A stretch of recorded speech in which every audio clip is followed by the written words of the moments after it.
principio era el verbo, o sea, la palabra. Y el verbo era con Dios, la palabra era con Dios. ¿Y qué era la palabra? Dios. Y dice, en el principio, este era el principio con Dios. Todas las cosas por Él fueron hechas, y sin Él, nada de lo que ha sido hecho fue hecho. En Él estaba la vida, y la vida era la luz de los hombres. La luz de las tinieblas resplandece, y las tinieblas, dice, no prevalecieron contra ella. Entonces, ahí habla, el 7 dice, este vino por testimonio para que diese testimonio de la luz, a fin de que todos creyesen por Él, hablando de Juan. No Él era la luz, sino para que diese testimonio de la luz. Aquella luz verdadera que alumbra a todo hombre, venía a este mundo. Hablando de nuestro Señor Jesucristo. El principio del verbo, la palabra era con Dios, y la palabra era Dios. Si todos sabemos, abajito lo lee usted en su casa, dice que aquel verbo se hizo carne, refiriéndose a nuestro Señor Jesucristo, la importancia de la palabra. Entonces, la palabra, hermanos, dice allá, a ver, alguien vaya conmigo a Hebreos capítulo 11, versículo 3.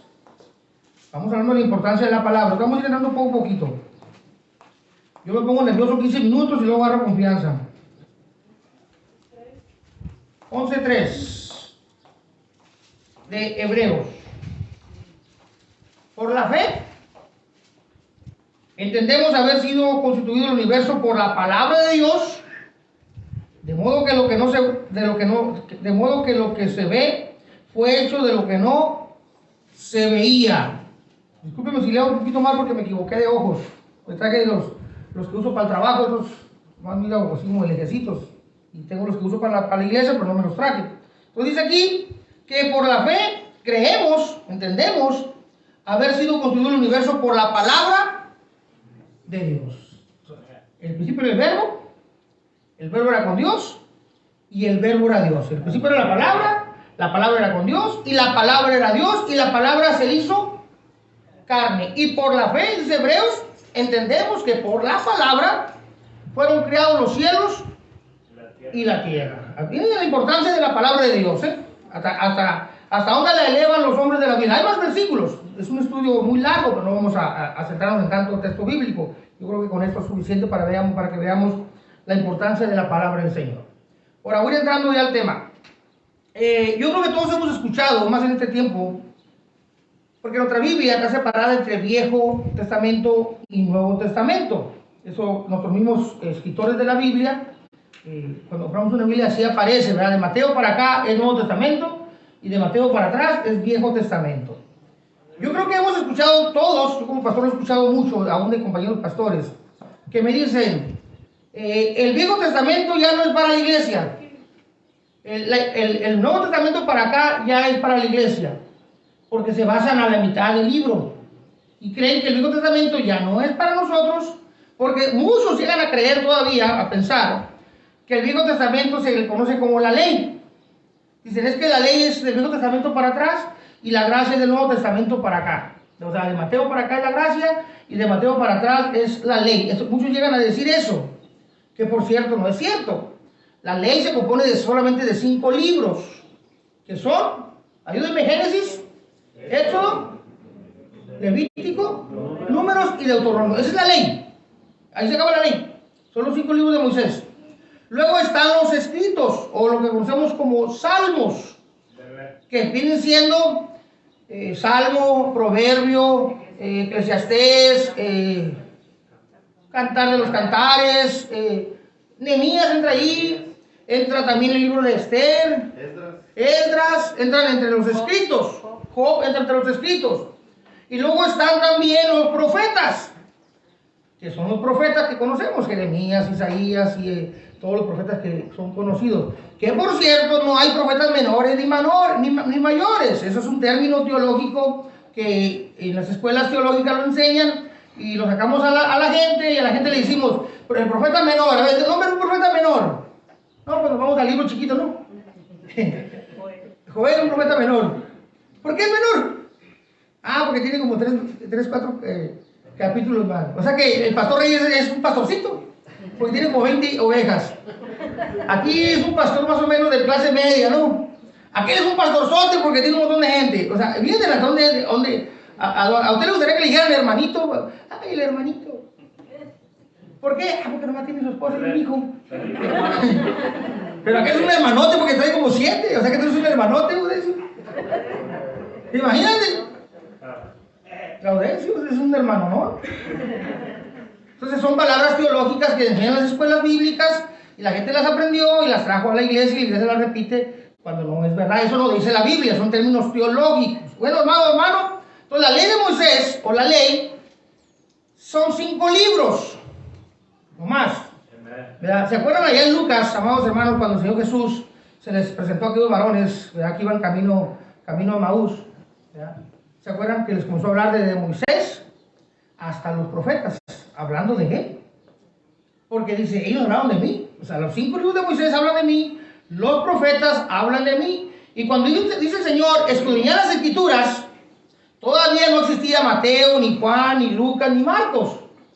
Cuando Jesús dijo escudriñad las escrituras, se refería a las escrituras, que vienen siendo, dijimos, los salmos, los proverbios, Esther, esos libros. Cuando dice de mí habló Moisés, se refiere a los 5 libros de Moisés. Cuando dice los profetas, se refiere a los profetas. Entonces, ellos siempre hablaron del Señor Jesucristo, que había de venir y cómo iba a ser sus padecimientos, cómo iba a ser su gloria postrera, ¿verdad? Entonces, amado hermano, la palabra de Dios es bien importante. Por eso de separar el libro sí ha afectado a mucho creyente. Porque en cierta forma no aplican lo que creen esas personas, porque bien que usan ciertos textos bíblicos del Antiguo Testamento para aplicarlo a la gracia. Yo oía a un pastor que decía que ya no estamos bajo la ley, que ya no estamos bajo la ley, ya no estamos bajo la ley, y de un estudio lo estaba escuchando yo, pero luego en una predicación él enseñaba el libro de Josué, donde le dice Dios a Josué, mira que te mando, que te esfuerces, que seas valiente, que no temas ni desmayes, pero luego le da un consejo, pero nunca se apartará de ti o de tu boca este libro de la ley. Dije, hermano, ¿usted está enseñando la ley? Porque ahí todavía no existía Mateo y Lucas y Juan y Marcos y Pablo. Ahí está enseñando de la ley. Se contradice solo. No, pero es que yo estoy refiriéndome a toda la Biblia, hermano. Y ahora, bueno. Entonces sucede, amado hermano, que entonces tenemos la importancia de la palabra de Dios. ¿Por qué es tan peligroso que separemos la Biblia? ¿Por qué es tan importante, amado hermano, que aclaremos este punto? Porque, repito, hay una campaña del diablo, Dios lo reprenda, para debilitar al pueblo que es portador de la verdad, que es la iglesia. ¿Y qué mejor forma de debilitarla que quitarle de su mente y su corazón la poderosa palabra de Dios? La espada de 2 filos. La espada, la palabra. ¿Qué mejor que eso? ¿Qué mejor que darle una espada de palo? No una que haga, que cause defensa correcta. Una ahí que traiga su espadita el hermano, pero que no haga tanto daño. ¿Qué mejor? Recuerdo, hermanos, allá en la escritura, cuando habla de aquel hombre Lot. Llegó un momento que la sociedad le dijo a Lot, cuando Lot quiso intervenir a favor de los ángeles, que habían ido allí a sacarlo, le dijo a aquella sociedad, oye, ¿tú quién eres? Oye, llegaste como extranjero y ya quieres poner tus reglas, tus normas. Porque esa es la campaña del mundo actual. El mundo actual, hermanos, hay una campaña por medio de muchos medios para decir a la iglesia, ¿ustedes quién son para poner las normas? ¿Ustedes quién son para poner las leyes de valores? ¿Ustedes quién son para decir que es bueno y que es malo? ¿Quién somos nosotros? Dicen ellos. Pero no nomás dice el mundo secular, sino que el enemigo también ha introducido ministros, hombres aparentemente de Dios, que se encargan de subirse a un púlpito o de estar atrás de una iglesia y ir dando mensajes, de modo que el creyente vaya pensando que la palabra de Dios no es muy importante. Gloria a Dios. Le va creando una idea de que ciertas cosas se aplican y ciertas cosas no aplican. Amén. Un ejemplo, antes, cuando se tatuaba uno, pues lo hacía uno en el mundo, ¿verdad? Uno venía, los que estamos tatuados venimos del mundo. Se supone que en la iglesia no se tatúan. Pero ¿ustedes saben que ya se tatúan los hermanos? Sí saben, ¿verdad? Que ya hay iglesias donde los jóvenes tatúan. ¿Por qué creen que tatúan los jóvenes de las iglesias ahora? ¿Dónde dice la Biblia que no se debe tatuar la gente? En la ley. ¿En la ley? Pero resulta que ya tienen un mensaje de años que ya estamos bajo la ley. O sea, yo como pastor llego, hermano, ¿por qué te tatuaste? Dígame dónde dice la Biblia que no me debe tatuar. Lo llevo a Moisés, a la ley. La persona tiene años escuchando que ese texto ya no aplica en su vida. Que eso era para ¿quiénes? A los judíos. Y me he encontrado gente así. Y no le digo otras cosas porque ya hay más cosas. Pero todo es porque la palabra se ha diluido. O sea, esto sí, esto no, esto sí puedes, esto no puedes. Yo creo que esto no es tan malo, yo creo que esto sí es malo. Entonces vemos el peligro, hermanos, y la importancia de la palabra del Señor. Vaya conmigo a 2 de Timoteo capítulo 2. Estamos en un estudio, Vamos a movernos en la Biblia. Vamos a hacerlo lo más rápido que se pueda. Porque aquí tenemos como 40 versículos, así que no creo que termine. Dijo un pastor, ahí se queda usted, hermano, que nos vamos. Lo escuchamos por internet.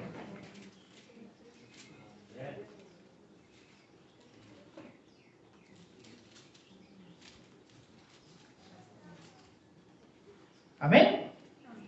2 de Timoteo capítulo 3. Desde 14 al 17. Dice de esta manera.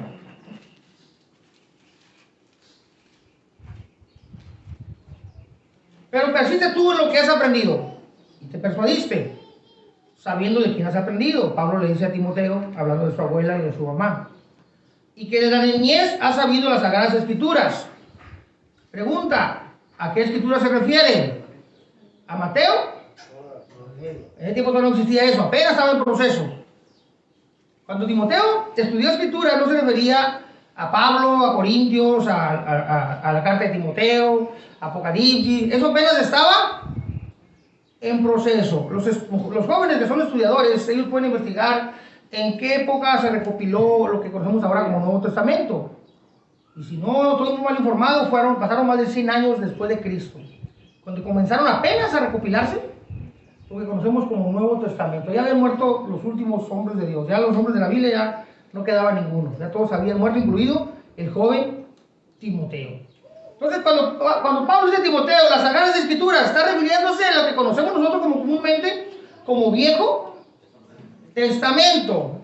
Y miren lo que le dice Pablo a Timoteo en la gracia, porque ya estamos en la gracia aquí en esta carta, las cuales te pueden hacer sabio para la salvación por la fe que es en Cristo Jesús. O sea, el Viejo Testamento, usa este término, te puede hacer sabio para la salvación por la fe que es en Cristo Jesús. Toda la Escritura, ahora sí diga conmigo, toda.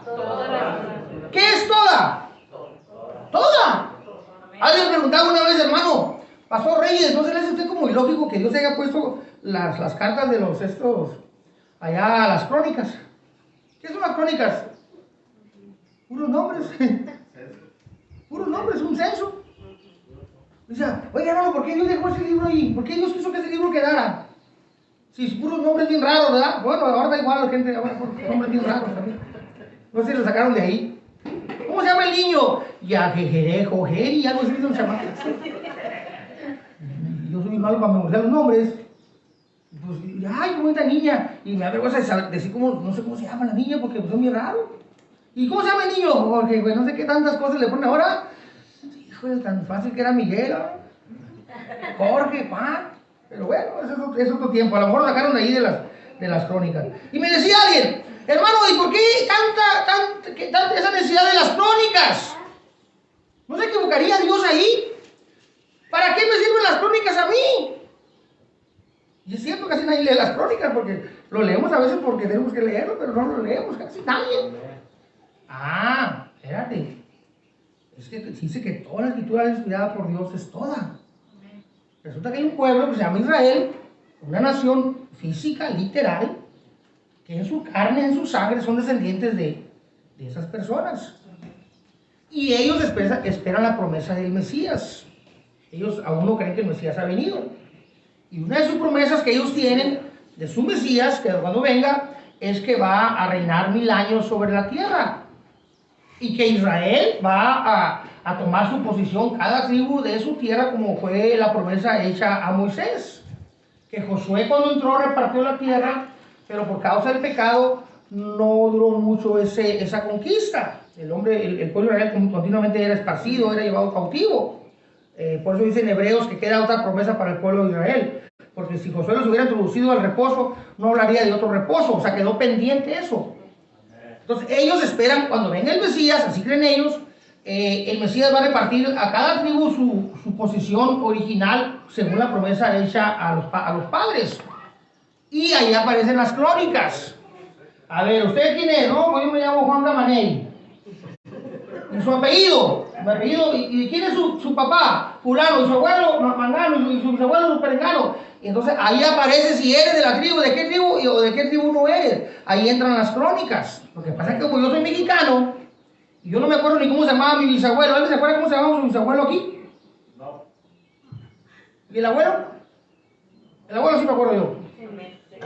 ¿Pero el bisabuelo alguien se acuerda? ¿Y el tatarabuelo?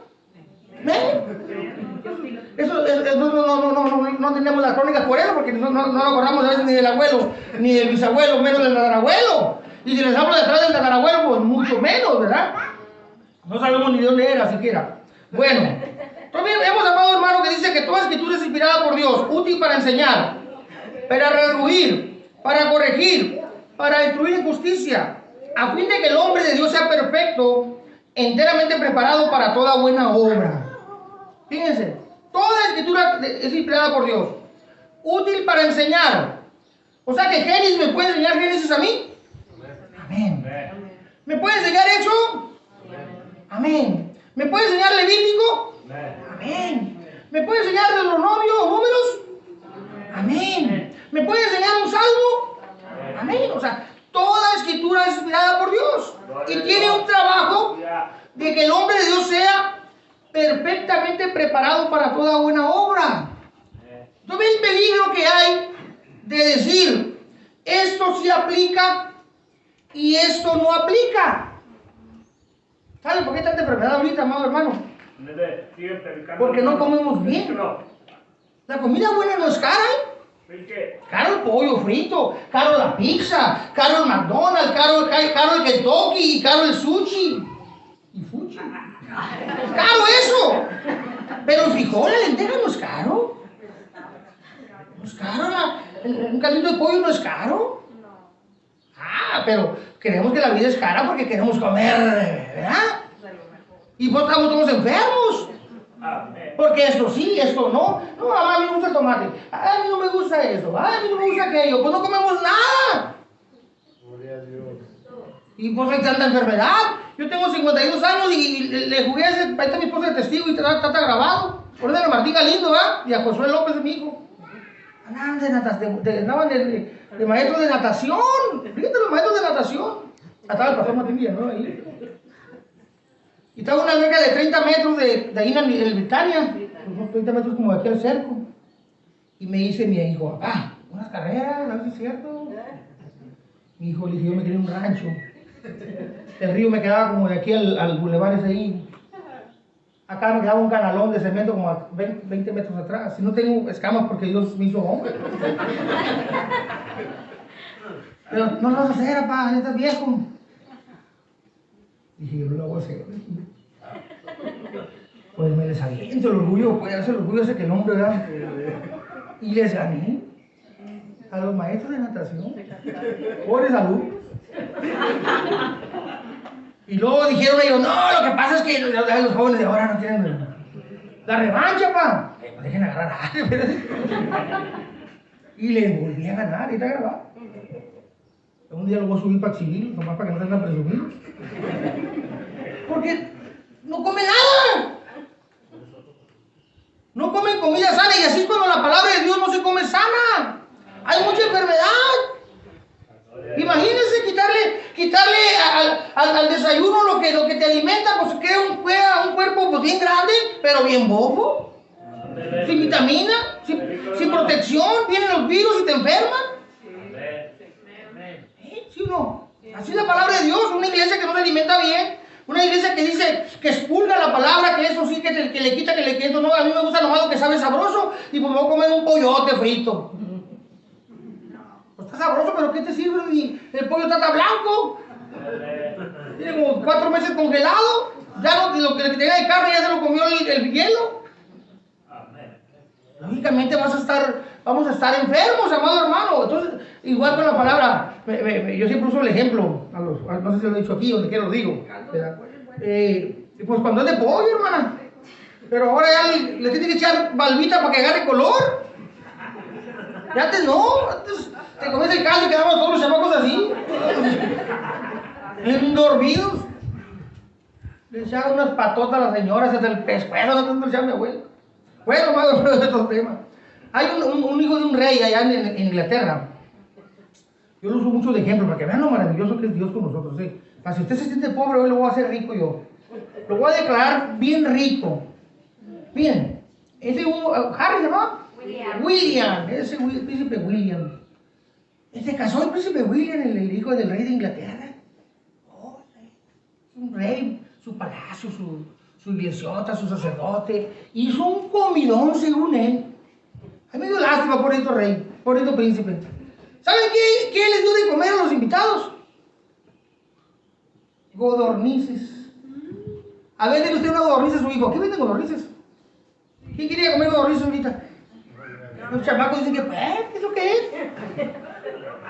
Y hizo una salsa, ¿cómo llaman ahora esa cosa que hacen? Un puré así, de espárrago con huevo de godorniz. Y bañó la godorniz. Aquí venden a 10 pesos los racimos de espárrago y los chamacos ni les gusta. Fíjense la bendición que tenemos aquí nosotros. Yo le digo, amigo, cómete unos espárragos que puede para que fuera el príncipe de William. ¿Me coman él, pobrecito? Fíjense lo que para ellos es una riqueza. Aquí nosotros decimos que no. A mí sí me encantan las 3 cosas. A mí me encanta el espárrago, lo he comido toda mi vida. A mí me encantan los huevos de godornices. Me encanta, mi abuelo criaba godornices asadas y en caldo y me las comía como fuera. Pero mucha gente no le gusta eso. Que vean, si se siente usted pobre, vea esa boda del príncipe ese William y diga, no, sabes que soy millonario yo le puedo decir no a eso. Y él no tuvo otra opción, ¿verdad? Y la gente fue bien contenta. Vaya conmigo, hermano, primera de Pedro, capítulo 1. Segunda de Pedro, perdón. Segunda de Pedro, le estoy agarrando confianza, ¿eh? Segunda de Pedro, capítulo 1.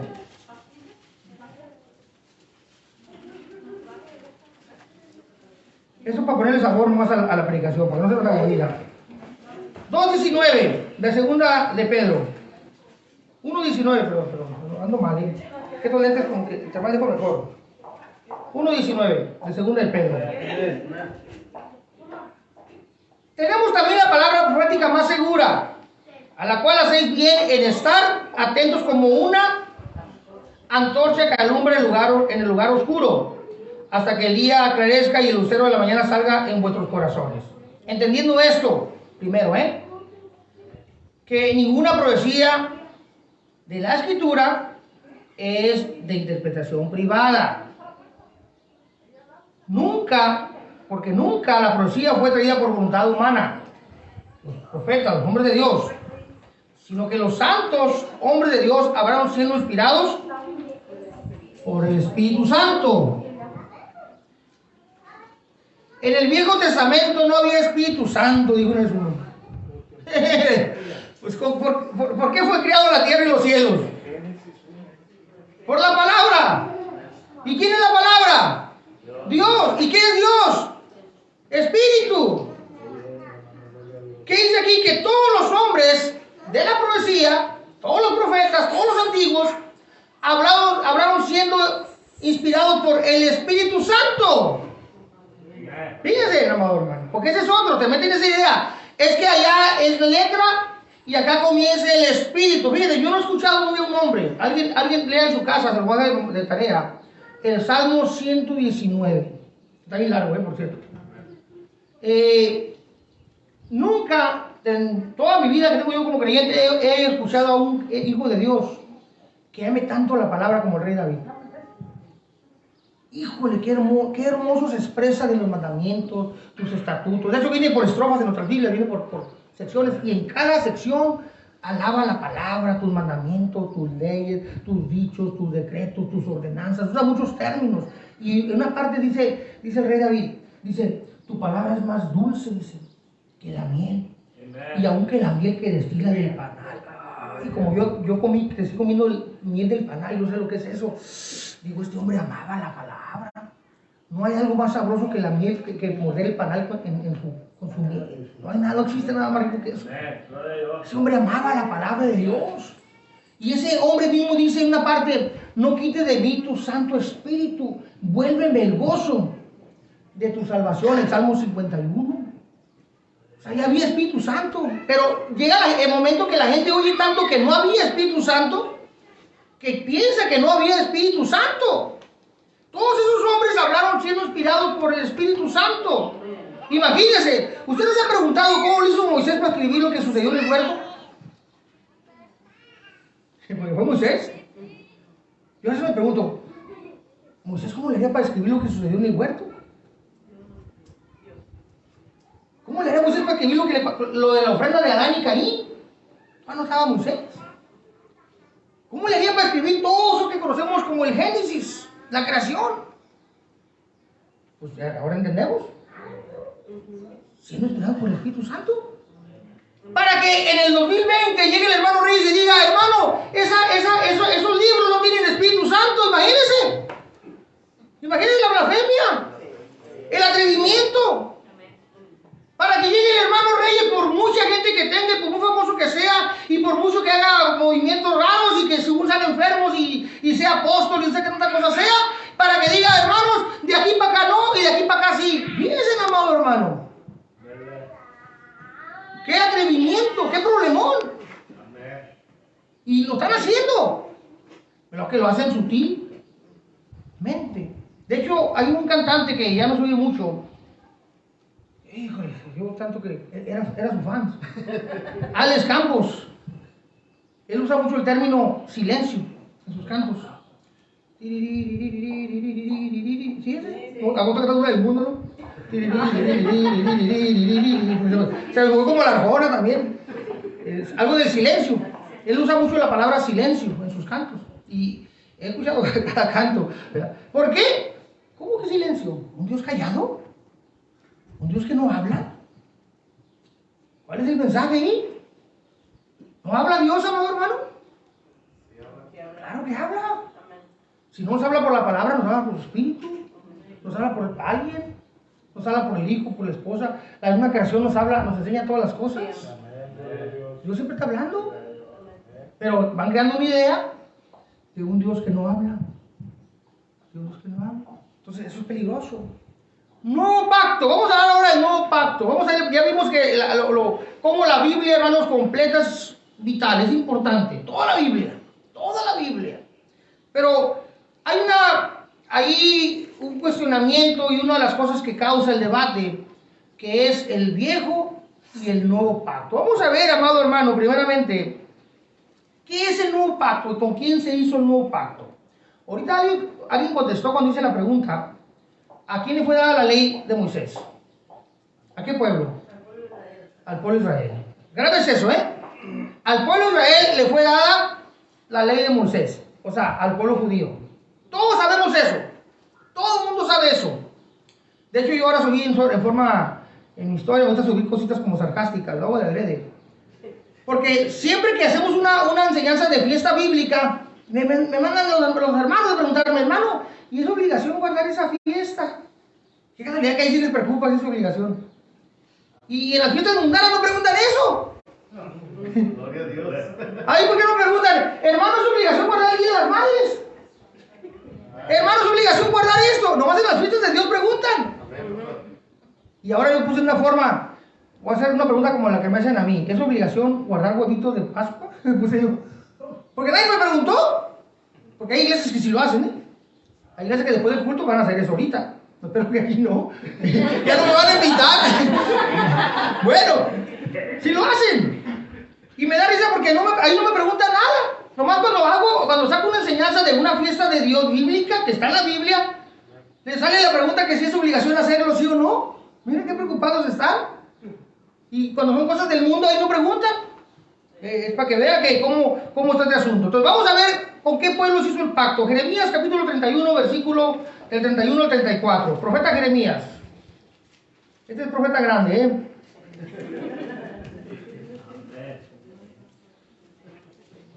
Yo así decía antes, hermano, también, profeta menor, profeta mayor.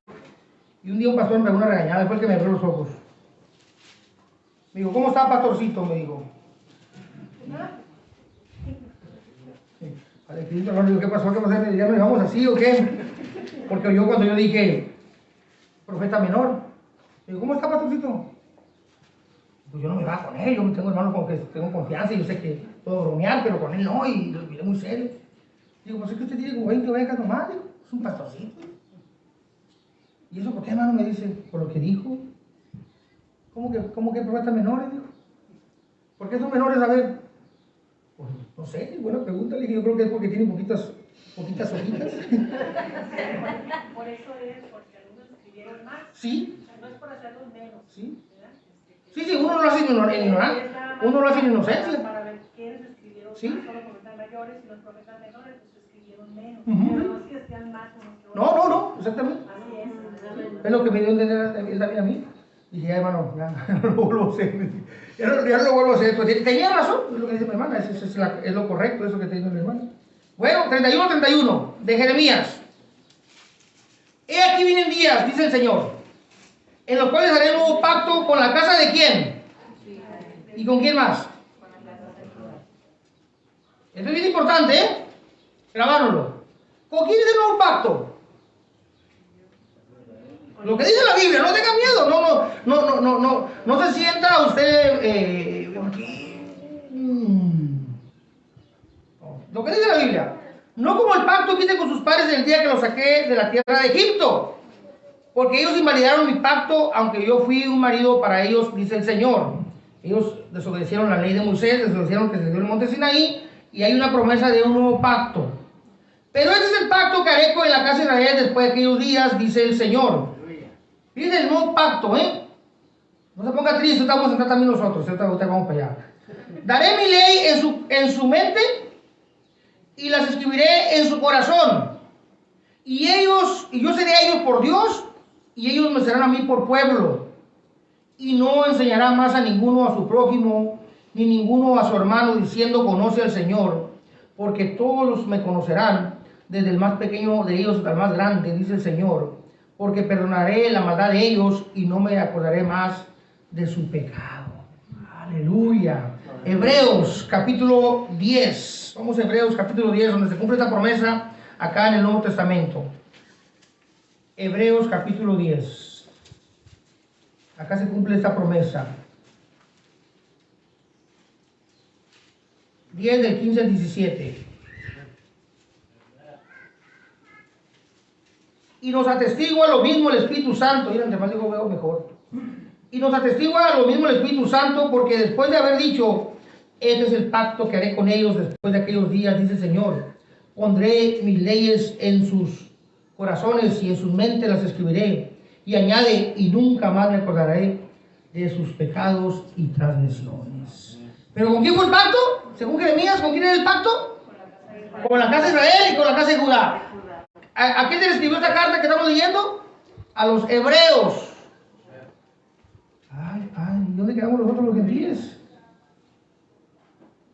Porque luego decimos, hay gente que me dice, hermano, ya no estamos bajo la ley. Pues que tú nunca has estado bajo la ley. ¿Cuál ley tenías tú? Éramos gentiles. Tú acabas de decir que la ley para el pueblo judío. ¿Cuál ley tenías tú? La ley le fue dada al pueblo de Israel en el monte Sinaí. Nosotros, ¿cómo vivíamos nosotros? Alguien vaya conmigo a Romanos, a Efesios capítulo 2, versículo 11. Fíjense cómo vivíamos nosotros. Efesios, adelantito de Gálatas.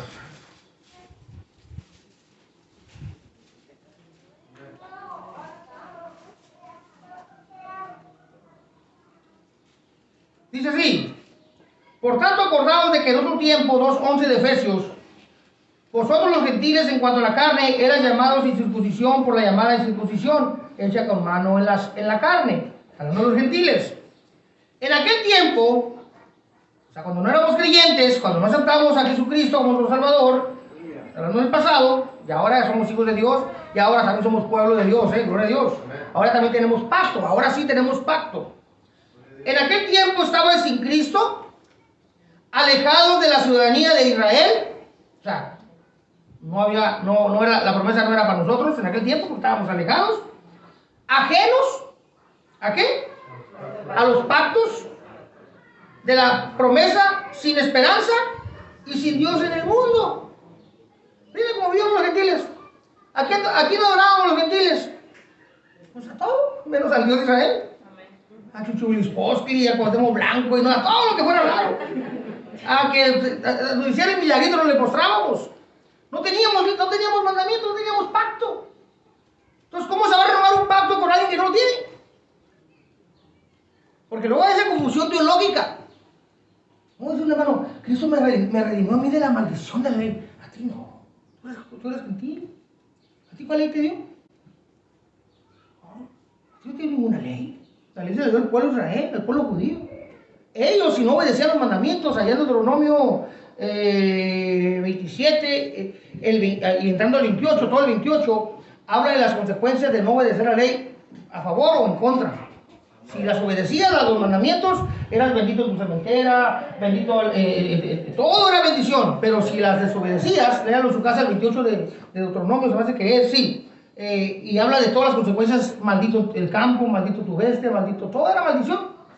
Ahí era la maldición de la ley para el pueblo al que le dieron la ley. Pero nosotros, dice aquí en Efesios, que nosotros vivíamos ajenos. ¿Es Deuteronomio 28? Todo está grande, por eso leanlo en su casa. Ahí dice la escritura en Efesios que nosotros vivíamos ajenos, fuera de los pactos. Uno mismo se contradice, porque dice uno: no, eso no es para mí, eso es para el pueblo judío. No, ahora ya también es para ti la palabra de Dios. Porque tú ya fuiste circuncidado en el corazón. Ahora, ¿sabes qué significa pueblo judío? Significa pueblo de Dios.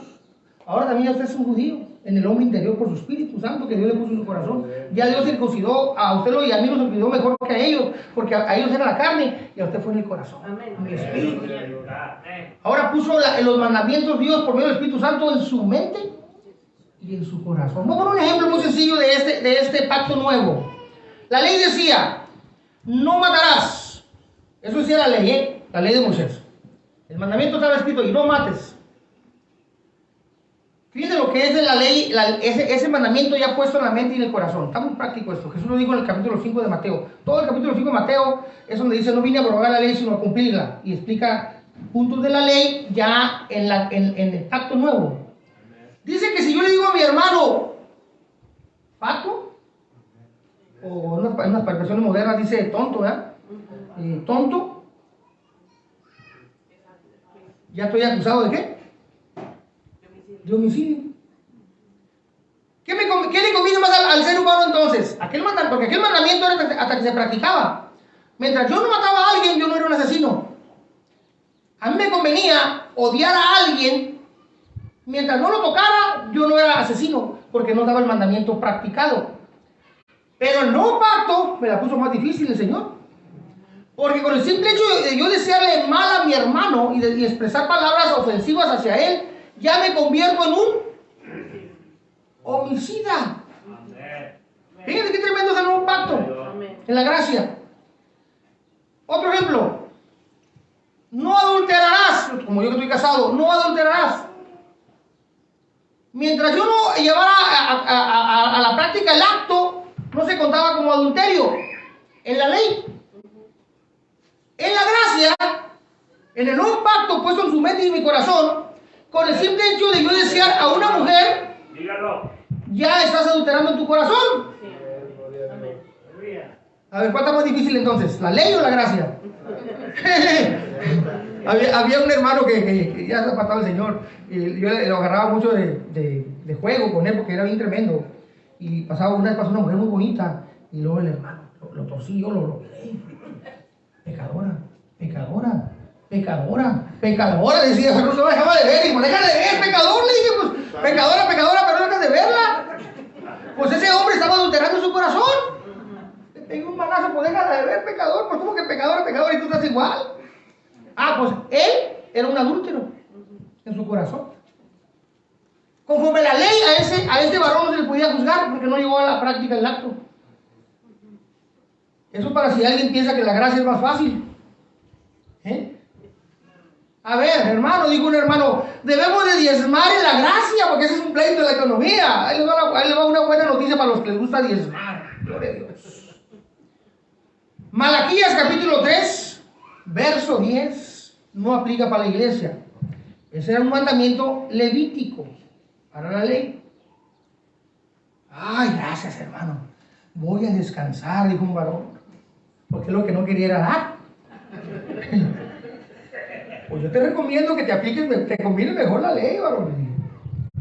Te conviene mejor diezmar conforme la ley que ofrendar conforme la gracia.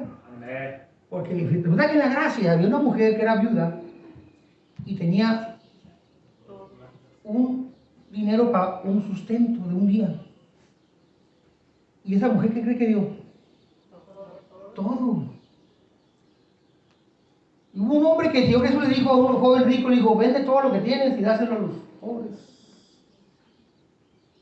En la gracia tendríamos que dar todo.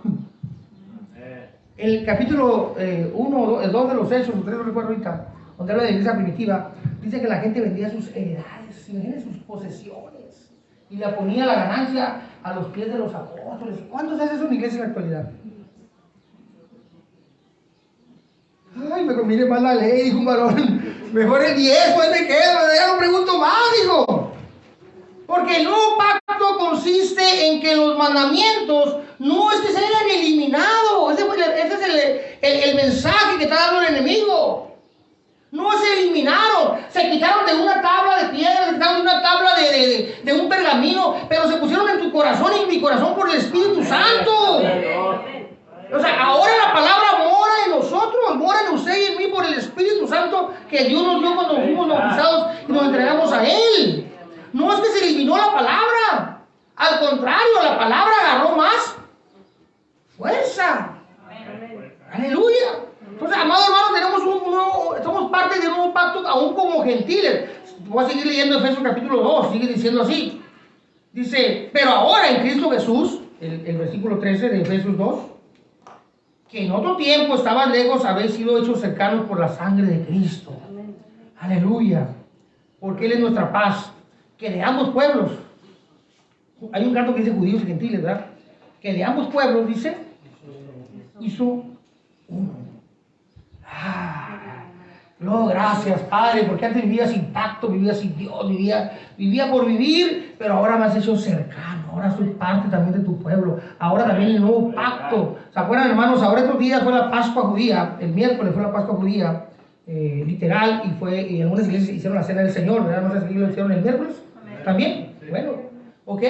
En la Pascua judía, que es la Cena del Señor, nosotros ya no festejamos la salida de Egipto, eso no es para nosotros.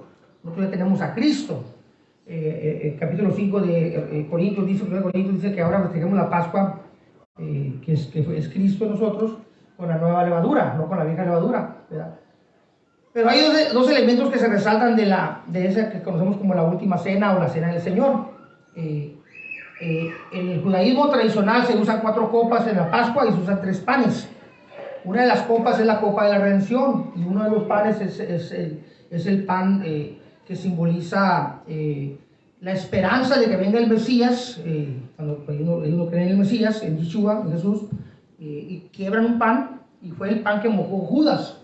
Por eso dice Corintios, allá en 1 Corintios capítulo 11, que si alguno come y bebe de la copa, come juicio, porque Judas mojó, ¿se acuerdan que dijo el Señor, el que moja conmigo el plato, ese me va a traicionar? O sea, él solo comió juicio, él solo se mató, él solo se puso la soga en el pescuezo, como dice uno. Bueno, una de las copas es la copa de la redención. Ellos lo siguen haciendo hasta el día de hoy porque ellos siguen esperando a su Mesías. Pablo saca el elemento, Pablo en Corintios lo resalta lo del pan y resalta lo de la copa y dice que si alguno come indignamente, come juicio, ¿verdad? Hablando de esa copa, por eso no cualquiera puede participar, tiene que ser un bautizado, un congregante y cada pastor tiene sus formas de enseñar al pueblo, ¿verdad? Bueno, esa copa, cuando Jesús la tomó con sus discípulos, dijo, esta es la sangre del nuevo pacto. Eso no se dice en una Pascua tradicional. Eso no se dice porque ellos siguen esperando al Mesías. Eso ya es un elemento nuevo para la iglesia que el apóstol Pablo sacó. Esta copa es la sangre del nuevo pacto. Y este cuerpo, cuando parte el pan, es mi cuerpo que por todos nosotros es partido. Hablando de la salvación, de la redención. Entonces ahora nosotros también por la sangre, por ese nuevo pacto, porque ahora la sangre de Cristo nos limpia de todo pecado, a usted y a mí también nos limpió. También ahora nosotros ya somos parte de ese pueblo. Por eso es que también ahora ya nosotros entramos al pacto ese que Jeremías habló. Se puede decir que nosotros somos la casa de Israel. Se puede decir por qué. Cuando Jesús vino, cuando Yeshua vino, los apóstoles en el capítulo 1 de los Hechos le hacen una pregunta. Y le dice un apóstol, Señor, ¿vas a restaurar el reino de Israel en esa época? ¿O cuándo lo vas a hacer? Porque Israel no se refería al estado que estaba en ese tiempo. En ese tiempo reinaba la tribu de Judá. De hecho, los judíos eran los que tomaron los que eran los reconocidos. Las otras tribus restantes, que eran 10 y media, se habían paganizado, se habían ido allá en la época cuando se dividieron los reinos, ¿se acuerdan? Cuando murió Salomón, que sus hijos se dividieron, se hicieron 10 reinos para el norte y quedaron otros reinos para este lado, que es la tribu de Judá y la tribu de la casa de Judá y la casa de Israel. Los israelitas, los judíos no los querían, porque los judíos decían que los israelitas se habían paganizado, y era cierto. Estaban los samaritanos, bueno, se habían ido para todas partes. Y había una pregunta, ¿qué con esas tribus? ¿Qué con ellos? ¿Los vas a restaurar? Porque una de las promesas que tiene el pueblo judío es que las 12 tribus, tienen que reinar juntas, tienen que establecer el reino, establecido, la promesa hecha a ellos por sus padres. Digo, señor Pérez, a usted nos toca saber los tiempos y las sazones. Se puede decir que nosotros, hermanos, somos las tribus perdidas de la casa de Israel, porque nos paganizamos, nos hicimos paganos, adoramos a lo que fuera. Y Dios nos volvió a llamar de entre todas las naciones. Hay una profecía de Zacarías que dice, como con un silbido los regresaré. Imagínense, o sea, un soplo, como aquel viento recio, ¿se acuerdan que llenó la casa? Aleluya. Cuando usted vio la palabra de Dios, cuando usted fue tocado por el Señor, qué hermoso momento, ¿verdad? Ni usted se lo puede creer, ni usted se lo puede explicar. Miren, yo tenía 19 años cuando el Señor me rescató. A mí me llevaron a un centro de rehabilitación a esa edad, y no había muchos centros de rehabilitación en aquella época. Y el centro de rehabilitación era cristiano, y nos llevaban a una iglesia. Híjole, hermanos, no sé cómo explicarles a los jóvenes de ahora, porque ahora hay más jóvenes, en aquel tiempo no había jóvenes en las iglesias. Yo estoy hablando por allá como en el 90. Se acababa de acabar el Mundial del 90, me acuerdo. No se me olvida porque yo le iba a Alemania y Alemania quedó campeón ese Mundial. Tenía 19 años de edad. Y luego me llevan al primer culto juvenil de mi vida. Yo crecí en un callejón como con 50 gente fea, la gente que se sentaba ahí conmigo. Tatuados, sin ojos, que el perro, que el gato, que el chivo, bueno, puro animal que se juntaba en esa cuadra. Sin luces, sin pavimento, unos pleitazos. Ya se imaginan cómo eran los 80 ustedes. Al hermano Miguel le ha tocado, estaba más joven, hermano Miguel. O también te tocó los pleitos así. Estaba joven usted, ¿verdad? Al hermano Miguel le ha tocado. Sabe mi camada.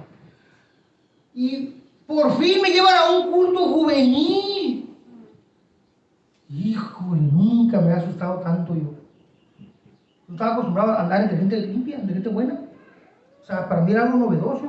Y luego me dicen las muchachitas, pásale muchacho para orar por ti.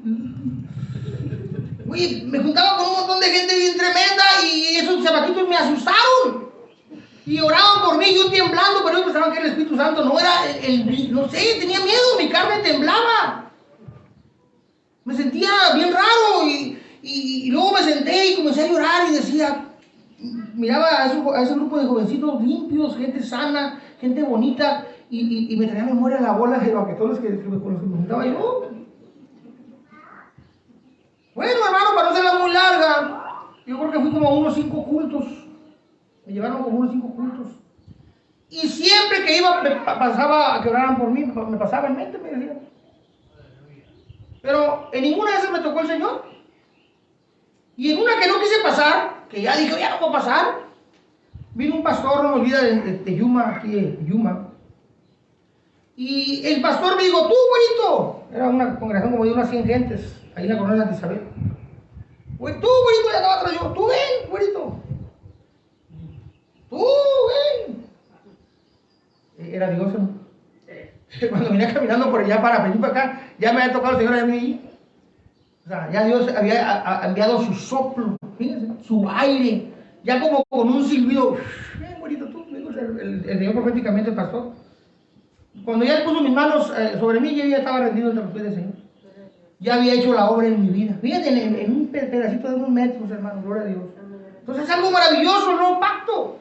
Dios ahora ha puesto su espíritu en su corazón, pero no más puso su espíritu, también puso sus leyes y sus mandamientos. Toda la palabra de Dios. Fíjate, hermano, vaya conmigo. Quiero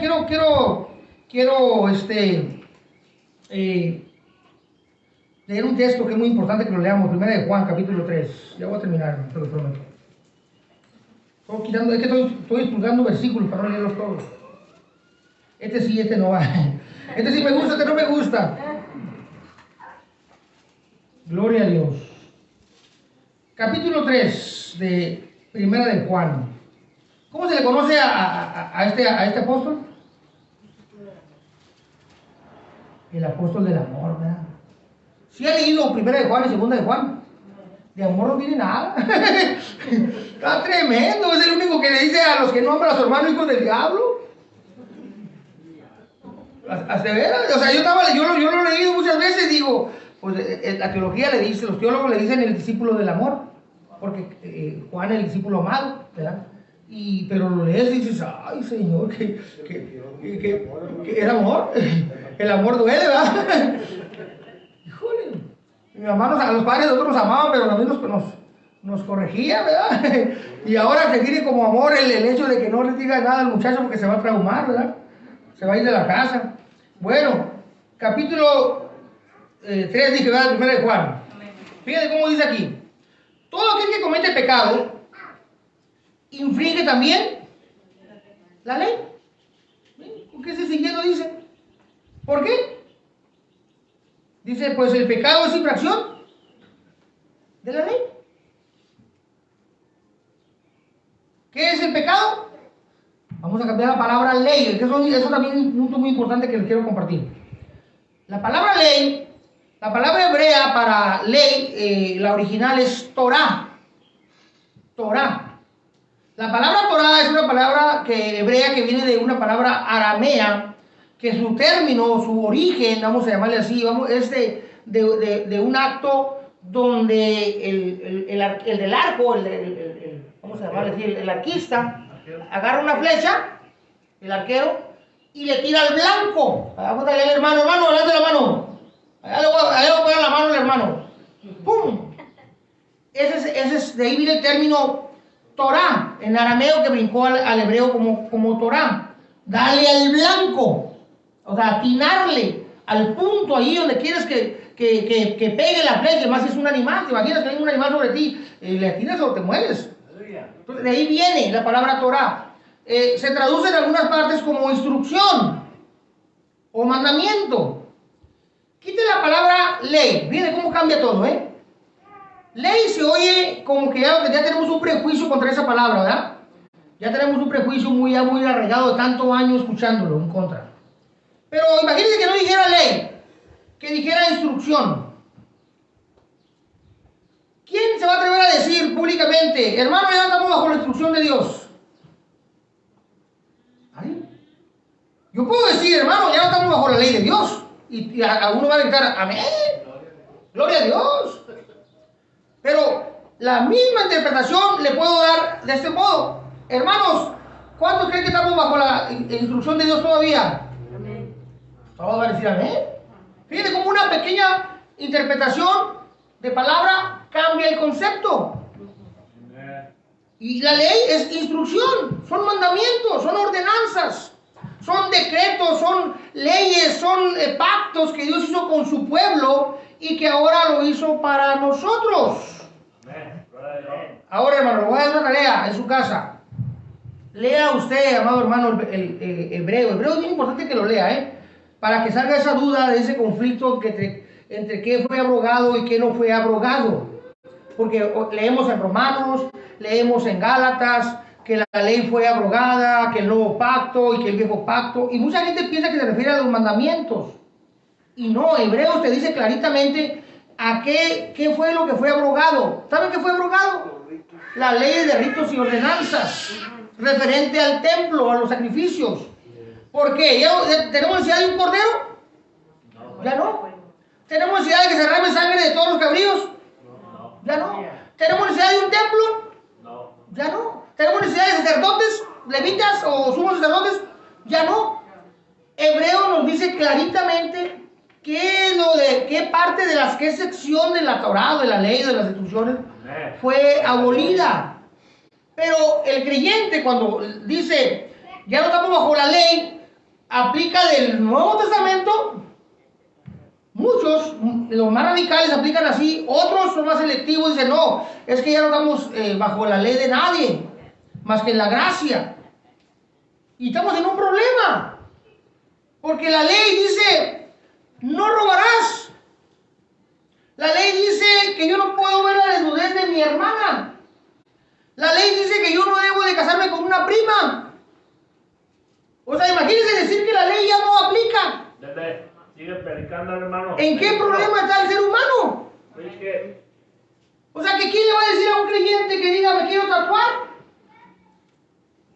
¿Quién le va a decir que no está bien? ¿Con qué texto le va a leer de la gracia? ¿Dónde dice el Nuevo Testamento que no se tatúen? ¿Qué problemón, verdad? Amén. Pero ahora sí entendemos por qué Pablo dice a Timoteo: toda escritura es inspirada por Dios. Amén. Ahora, amado hermano, tenemos que leerla. Miren, alguien me decía hace muchos años, una ancianita que ya murió, iba conmigo.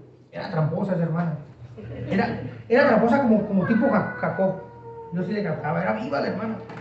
Les dejaba yo tareas. Los hermanos, ya me hizo muy flojo últimamente, pero antes dejaba tareas escritas y se las daba para que me las contestaran. Yo con el fin de que entre semana estuvieran activos. Y la hermana vivía a la vuelta de la casa así. Y era bien viva la hermana de Riz. Y buena cocinera como la máxima que he tenido en esa oración, la hermana de Riz. Buena para hacer comida por ahí del pueblo.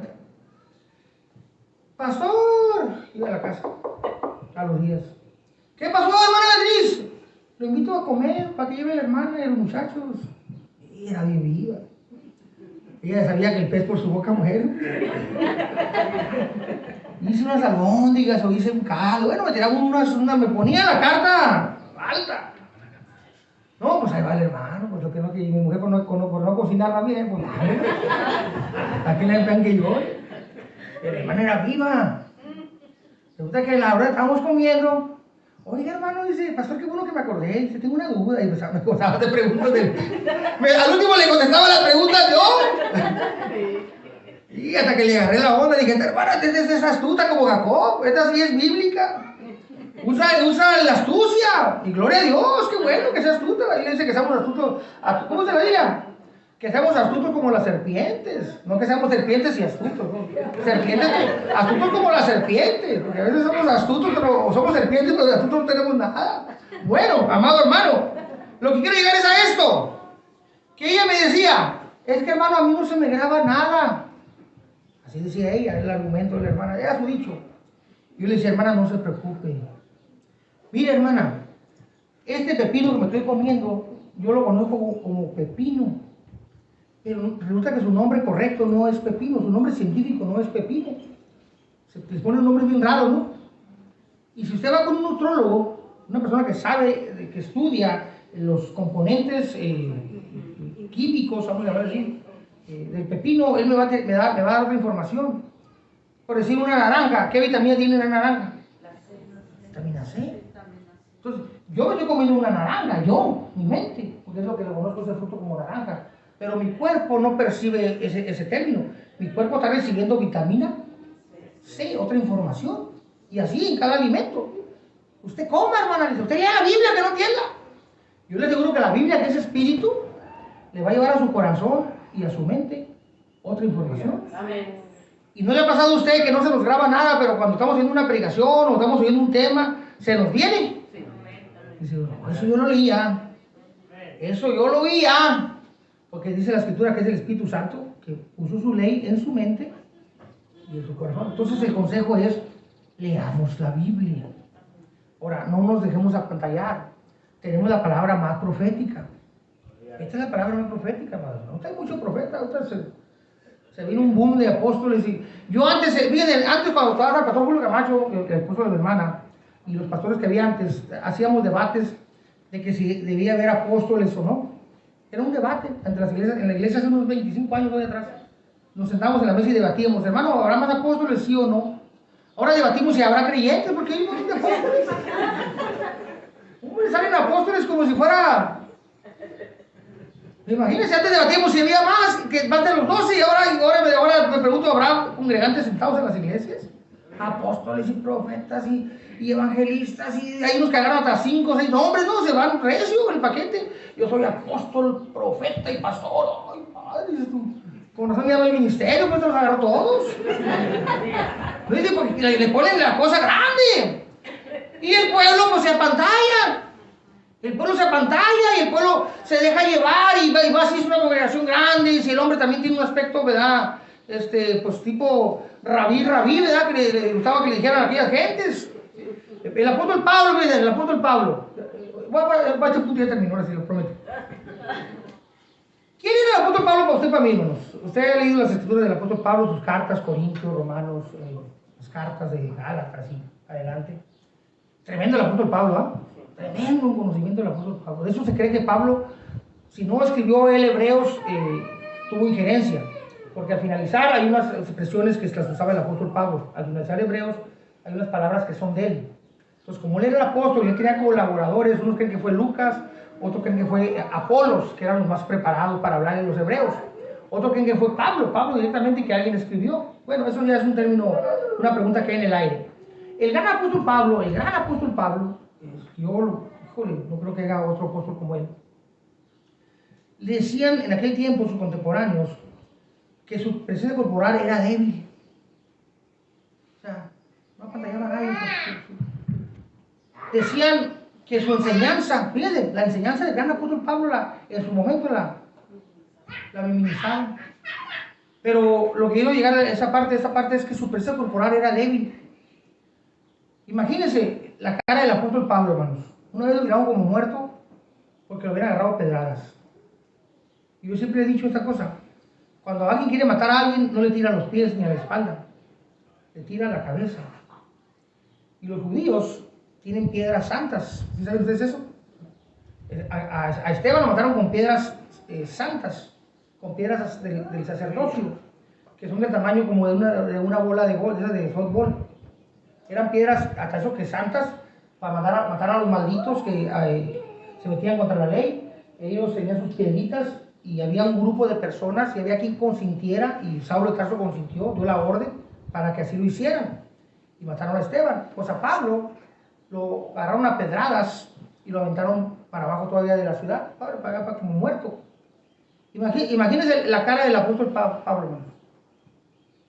Bueno, pero si no es suficiente las pedradas, una vez dice Pablo en su relato allá en 2 Corintios, en su testimonio, dice que 5 veces recibió 40 azotes menos 1 de los judíos.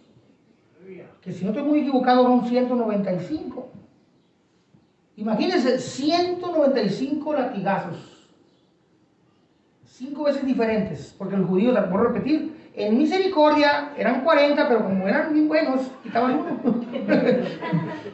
Es como cuando decía tu papá, no patalees para no darte otro. Pues ¿cómo vas a patalear si te pegaban una hora de pino? ¿Verdad? Y te decían, no patalees, pues ¿cómo vas a patalear? Y te pegaban otro. Y si le llegabas a pegar una patada, ¿cómo nos iba? Híjole. Bueno, 195 latigazos. ¿Se imaginan las espaldas? Y es que le pegaban en la espalda nomás, pero también se le daban por enfrente. Imagínense la espalda del apóstol Pablo. 195 surcos. Espérese. Y él mismo dice, y varazos de los gentiles sin número. O sea, ahí no los conté. Padre eterno. Imagínense el aspecto del apóstol Pablo. Su cuerpo. Por algo él dice, traigo en mi cuerpo las marcas. A mí nadie me, o sea, a mí no me van a contar. Yo traigo en mi cuerpo las marcas de Cristo, cicatrizado, hermano. Imagínense su cuerpo. Ahora salen los hermanos, ay, yo soy como el apóstol Pablo. Yo digo, pues está muy bonito para que te parezcas al apóstol Pablo. Tráigate guardaespaldas, unos carrazos. De Pablo no tienes nada, será Pablo el Montero, un cantante. Pero el Pablo de la Biblia no tienes nada. O Pablo Escobar. Sucede que decían que su presencia corporal era débil. O sea, no apantallaba. Porque al hombre siempre le ha gustado que lo apantallen, hermano. Siempre le ha gustado que lo apantallen. Es nuestra ¿cómo es? Yo digo indio y sin gracia, pero ¿cómo es? Indio sin gracia. Yo digo indio y sin gracia. Es parte de nuestra naturaleza que nos apantallen. Me gusta que lo digan rabí, rabí, la gente le gustaba ver eso de los grandes sacerdotes, aquellos que salían del templo, rabí, aquellos se quedan con sus flecos, ¿verdad? Y así sucede en la época de hoy. A veces nos apantallan, amado hermano, y en esa pantallada nos meten pensamientos y nosotros confiamos y creemos ciegamente que nos está enseñando correctamente, pues es un gran hombre, es una persona reconocida a nivel mundial. Por eso es importante escudriñar las escrituras. ¿Qué dice el pacto? Que nadie le da a su hermano